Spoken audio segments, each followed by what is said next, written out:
Welcome to This Explainer. Today, we're diving into a truly chilling, yet deeply emotional story of survival, fear, and family. We're going to unpack a narrative about a young girl who literally fights both the freezing elements of nature and deeply rooted supernatural forces, all just to save her dying mother.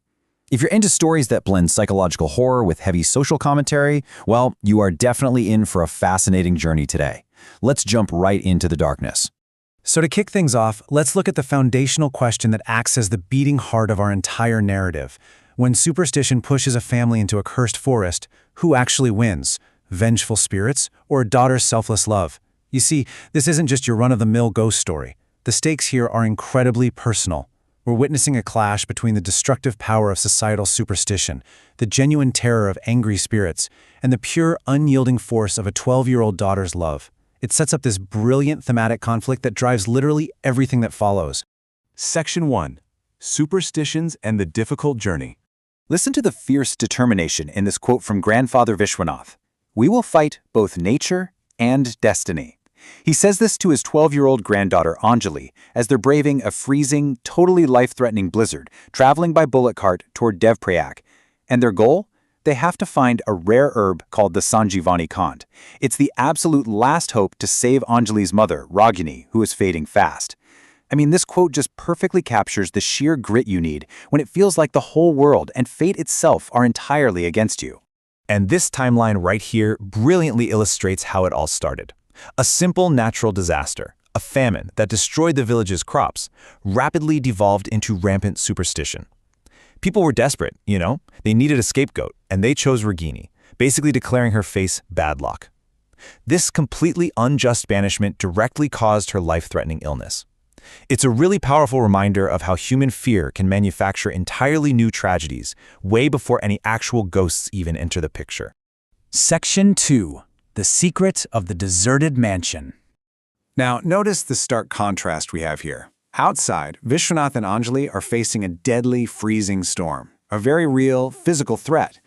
But inside this deserted mansion they happen to stumble upon to take shelter, it's deceptively beautiful. It's warm, it's inviting, yet it carries this deep, unsettling psychological dread. This is where they meet two mysterious figures, a 35-year-old woman named Rudrani and her young daughter Tara. That warmth they feel, it's completely unnatural. It literally acts as a lure for desperate travelers seeking safety from the cold outside.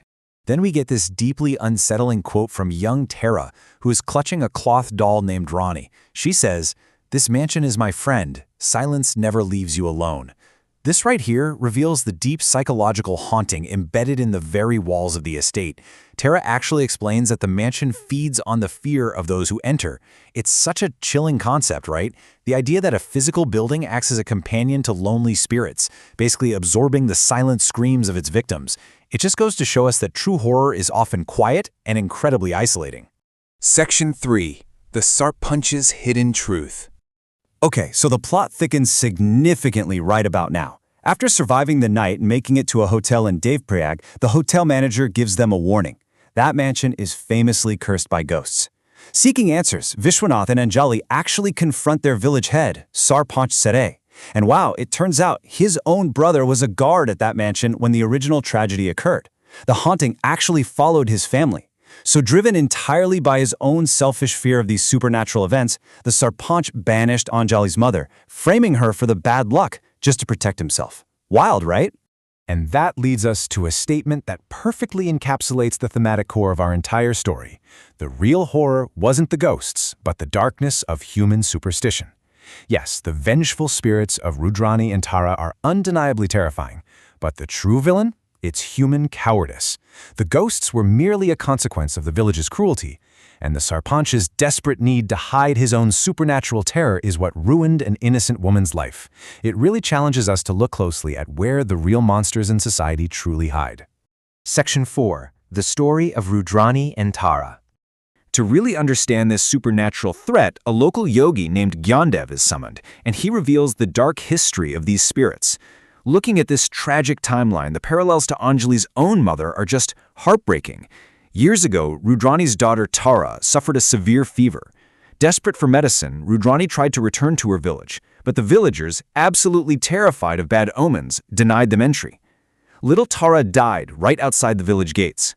Driven completely mad by grief and societal rejection, Rudrani took her own life in the mansion, cursing it to eternally torment helpless mothers and daughters.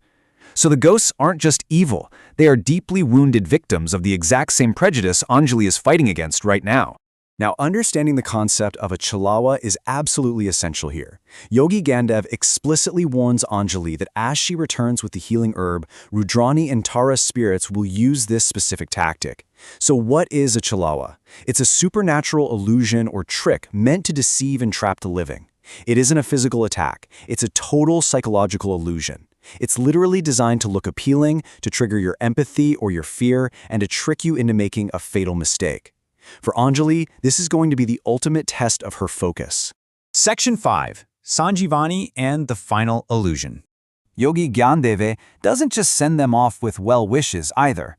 He provides a highly specific, high-stakes set of rules that Anjali has to follow flawlessly under the cover of night. First, find the waterfall at the Shiva temple on the 4th mountain peak. Second, pick the Sanjivani Khand herb. Third, and this is absolutely crucial, do not let the herb touch the ground or its power is completely lost. And finally, she must place it on her mother's forehead with an absolute, unwavering vow of pure love. It is this really beautiful merging of natural medicine and spiritual intent. So will Anjali survive the illusion? They do successfully retrieve the herb, but as they're making their way back through the dark, silent forest, the ultimate test arrives. They are confronted by the Chalawa. The spirits of Tara and Rudrani manifest, projecting this incredibly heart-wrenching illusion of a lost mother and child begging for help. It's specifically designed to exploit Anjali's own empathy. I mean, one wrong move, one tiny moment of distraction, the herb hits the ground and her mother's life is forfeit. The stakes literally couldn't be higher. But, thankfully, Anjali remembers the yogi's warning. By quickly sprinkling the enchanted holy water, Ganga Jal, that was provided by the yogi, the illusion shatters. And the incredible thing here is that this act doesn't just save Anjali and her grandfather, it serves as a massive release. The enchanted water actually breaks the decades-old curse, freeing the tortured spirits of the mother and daughter at last. They're finally unbound from their anger, and they just fade into a deep, long-awaited peace. And that brings us to our final quote, and a really powerful realization. Anjali successfully gets home, applies the herb, and her mother Ragini begins to heal. As the quote says, Anjali's fearless love and Vishwanath's unwavering faith ultimately overpowered both superstition and the supernatural curse. In the face of deep-seated societal injustice, terrifying human cowardice, and genuine supernatural terror, it was never brute strength that won the day. It was pure, unselfish love. So I'll leave you with this to think about. What seemingly impossible curses in our own world could be broken if we simply chose empathy and courage over superstition and fear? Think about that. And thank you so much for joining me on this incredible explainer today.